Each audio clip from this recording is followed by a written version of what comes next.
Welcome back to the Dividend Diplomats YouTube channel, guys. You've got your favorite dividend investors here with Bert and Lanny, the Dividend Diplomats, guys.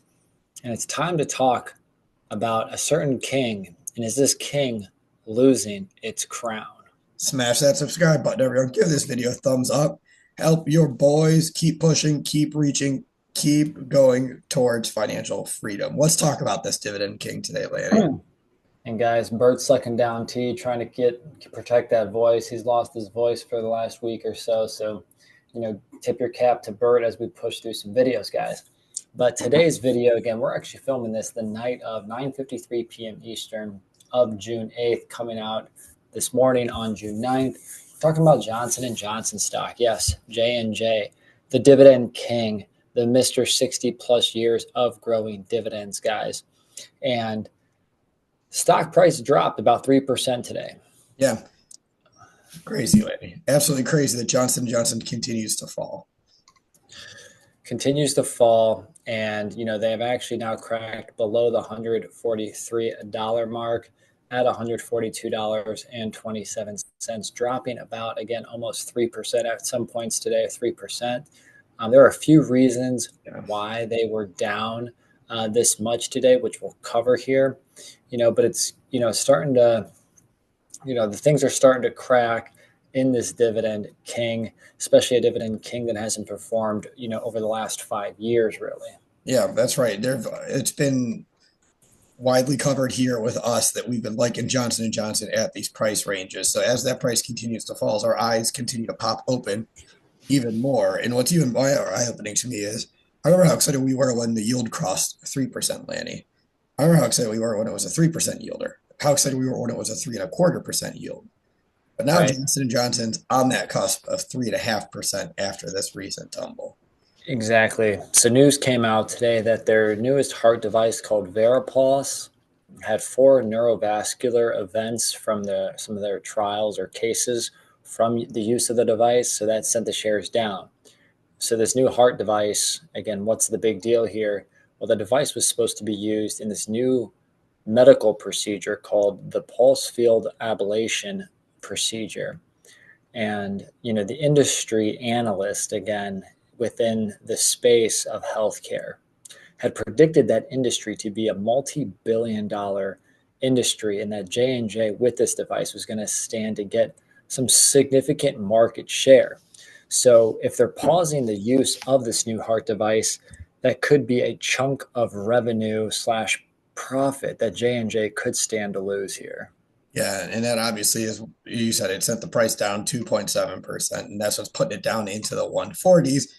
So let's walk through our screener, Lanny. Let's talk through the metrics. Now that the price keeps dropping, as I said, the yield jumps up to 3.5. Let's look at J&J through those 3 metrics in that bonus metric. The price to earnings ratio less than the S&P 500, payout ratio less than 60%, history of increasing dividends in that bonus metric, the dividend yield. Yeah, guys, again, we like them at 145 or below. They're trading at 143 and below. And to be honest with you guys are watching this, I did buy a share. I had a limit order already set at $143, and it triggered today as I checked to see if I had a limit order like until expiration, and it was. And that triggered today. So I did grab a share at 143. So my skin is in the game above this price right now. Yeah, love it. But yeah, they are trading at 142.27. Earnings expectations are $9.96. The PE is low at 14 times. Now the question is even if you shaved, I don't know if that 10% of their EPS was going to derive from there. So say if you reduced it down to like, call it $9, your PE is still below 16. And even if it represented 20%, let's drop it to 8, your PE is still at 17.78. And as we'll get into the other metrics are still very safe, even in 10%, 20% earning drop scenarios. Yeah, so let's talk about the payout ratio next. That dividend's 496 at the forecasted EPS. Payout ratio is 49.8%. But let's just do this little shock analysis that Lanny was talking about. Let's give it that $9 EPS. Here, payout ratio jumps up to only 55%. Then you drop it down to $8 per share. And what does that give you? A 62% payout ratio. So even if earnings drop 20%, we would both look at it and say, it's about in line with our 60% threshold.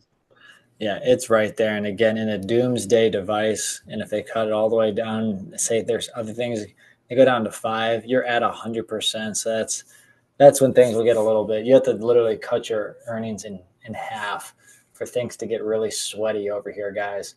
Yeah. Let's But talk let's talk dividend about growth though. yeah, Let's see what's going on. dividend growth, guys. Again, they're a king. Do they stand to lose that status? Do you guys see them not increasing that dividend here in 2025 to keep that dividend king status? Because they've been doing this damn increased business for 61 years on the dividend at an average rate of over 5.5%. With this news, I personally, again, based on expectations, again, shocking at 10%, shocking at 20%. I don't see them stopping the dividend growth simply because of this news. I don't see that causing that type of an implication to the dividend growth. Yep, I think that's very fair. So let's look at the yield again. The yield is now at 3.5% after dropping, which is well above its 5-year average yield at 2.81%. So it's 68 basis points above that 5-year average mark, which is Yeah, a yield of 3.5% on a Dividend King right now, especially J&J. Obviously, just look at the 5-year mark. It is very rare air for J&J to be here. Again, they're down about 12% in the last 52 weeks. Still over 340 billion in market cap. Again, still a solid balance sheet with the current ratio over 1, share count trending down. So J&J, again, prices are continue to trend downward. Is this a short-term blip in an overall long-term run up for J&J that we'll experience over the next 5-10 years? Again, we're very much buy and hold investors. Bert, what's your take on J&J stock at current prices? I mean, you bought it at 143. I think it's right smack there in the buy zone to keep adding to it. I have a huge position because we built it up to 100 shares each. So we're down about 10% probably on our average, but we're dripping. We're dripping about a share every quarter now based on our position. So it's sure if I'm going to nibble, I just want to throw some money in the market. I'm looking for a great company, a great long-term company, and I just want to put something in. This is a great opportunity. What do you think? Yeah, again, I keep inching in shares here and there. I'm making my way towards 100 shares. Given that I bought at 143, my next price point, if I did my, little calc here, if it drops below 140, I might grab another share. Oh, Again, $143 isn't small dollars. Again, us dividend investors, you guys watching this channel, 143 bucks, you tell me how much that means to you guys. Being again, even though I'm buying stuff all the time, $143 is hard-earned dollars. yeah, of So I course. want to make sure I'm putting it to use with the overall, dividend implication because we're trying to use dividend income. Again, people might say, "Oh, buy Nvidia and you'll just get more appreciation." Guys, we have different philosophies here on this channel. This is about getting to financial freedom earlier and outside of selling shares to get there. So this is about income and growing income. So I look at this as an asset that produces currently a 3.5% yield.